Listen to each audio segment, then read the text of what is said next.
അല്ല, സുരേഷ് ചേട്ടന് സേവനം ചെയ്യണം ഞാൻ ചോദിച്ചിട്ടുണ്ട്. ഇപ്പോൾ ഒരു കേന്ദ്രമന്ത്രി എന്ന് പറഞ്ഞാൽ 3 ലക്ഷം രൂപ ശമ്പളം ഉണ്ടാവുള്ളൂ. ഒരു സിനിമ ഇടണമെങ്കിൽ 3 കോടി ചിലപ്പോൾ കിട്ടും. അത് കളഞ്ഞിട്ട് ആണ് അത് സേവനം എന്നുള്ളൊരു സാധനമാണ്. കാരണം അവരൊക്കെ സാച്ചുറേറ്റഡ് ആയി, സ്റ്റാർഡം ആസ്വദിച്ചു, കാശ് ആസ്വദിച്ചു, പിന്നെ പോകുന്നത് എന്താ സന്യാസം എന്നുള്ളൊരു സംഭവത്തിലേക്കാണ്. ഇപ്പോൾ സുരേഷ് ചേട്ടനൊക്കെ ഒരു സന്യാസ തുല്യമായിട്ടുള്ളൊരു ലൈഫാണ് ഇപ്പോൾ എന്ന് പറഞ്ഞിട്ടുണ്ടെങ്കിൽ. കാലത്ത് 5 മണിക്ക് എഴുന്നേക്കണം, രാത്രി 12 മണിക്കൂർ ഉറങ്ങാൻ പറ്റുള്ളൂ. സിനിമയിലാണെങ്കിൽ അതൊന്നും ആവശ്യമില്ല, കൃത്യം 8 മണിക്ക് കിടന്ന് ഉറങ്ങാം. എപ്പോൾ വേണമെന്ന് വെച്ചാൽ എഴുന്നേറ്റുള്ള ആ പുള്ളിയുടെ സമയത്തിന് ഷൂട്ടിംഗ് റെഡി ആയിരിക്കും. അതെല്ലാം കളഞ്ഞിട്ടൊരു സ്ട്രെസ്ഫുൾ ആയിട്ടുള്ള ലൈഫിലേക്കാണ് വന്നിരിക്കുന്നത്. 12 അസിസ്റ്റൻസിൻ്റെ അടുത്ത് പറഞ്ഞാലേ ഒരു സ്ഥലത്തേക്ക് പോകാൻ പറ്റുള്ളൂ. അതും അവരുടെ സെക്യൂരിറ്റിയിലാണ് പോകേണ്ടത്. അദ്ദേഹത്തിൻ്റെ മേത്തൊരു പോറലിട്ടുണ്ടെങ്കിൽ അവരുടെ ജോലി പോകും. ഒരുപാട് കമ്മിറ്റ്മെന്റ്സ് ഉണ്ടാവും.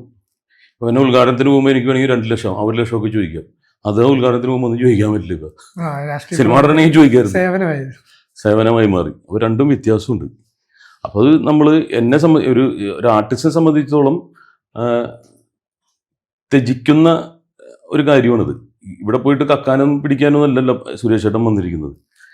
കയ്യിലുള്ളത് തന്നെ സ്വന്തം കൊടുക്കുന്ന ഒരാളാണ് അദ്ദേഹം. അപ്പോൾ പിന്നെ അദ്ദേഹത്തിൻ്റെ ഓരോ പ്രശ്നങ്ങൾ കാരണം ആൾക്കാരെ എതിർക്കുന്നുണ്ട്. പക്ഷെ പുള്ളിയുടെ അൾട്ടിമേറ്റ് എൻഡ് എന്താണെന്നുള്ളത് എനിക്കറിയാം. ജനങ്ങളെ സഹായിക്കുക, സേവിക്കുക എന്നുള്ളതാണ്.